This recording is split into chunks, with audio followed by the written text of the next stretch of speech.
श्री स्वामी समर्थ. नमस्कार स्वामी भक्तांनो. स्वामी भक्तांचे अनुभव या चॅनलवर तुम्हा सर्वांचे मनपूर्वक स्वागत आहे. जराही वेळ न दवडता स्वामी सेवेकरी दादांना आलेला अनुभव आज सांगणार आहे. दादा म्हणतात, माझा कमळेश्वर येथे छोटासा कापड व्यवसाय असून मी फार आर्थिक अडचणीमध्ये येत होतो.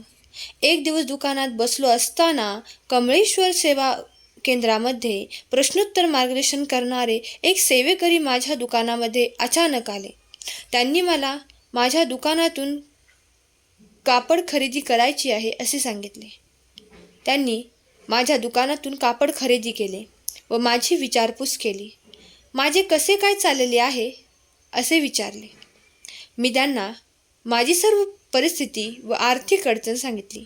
तेव्हा सर्वप्रथम त्यांनी मला श्री स्वामी समर्थ सेवा केंद्राबद्दल माहिती दिली आणि ते म्हणाले, असंख्य लोकांचे प्रश्न गुरुमाऊलींनी सोडवले आहेत. तुझाही प्रश्न सुटेल. केंद्रामध्ये येऊन सेवा करीत जा. मी केंद्रात गेलो, सेवा घेतली. स्तोत्र मंत्र जपाने, श्री स्वामी समर्थ चरित्र वाचनाने मला हळूहळू अनुभव येऊ लागले. मार्गाबद्दलची माझी श्रद्धा वाढत गेली. मार्गात येण्यापूर्वीची माझी आर्थिक परिस्थिती अत्यंत हलाखीची होती. बँकेचे कर्ज, उधारी व आर्थिक ओढाताण यामुळे मी अत्यंत त्रासलो होतो.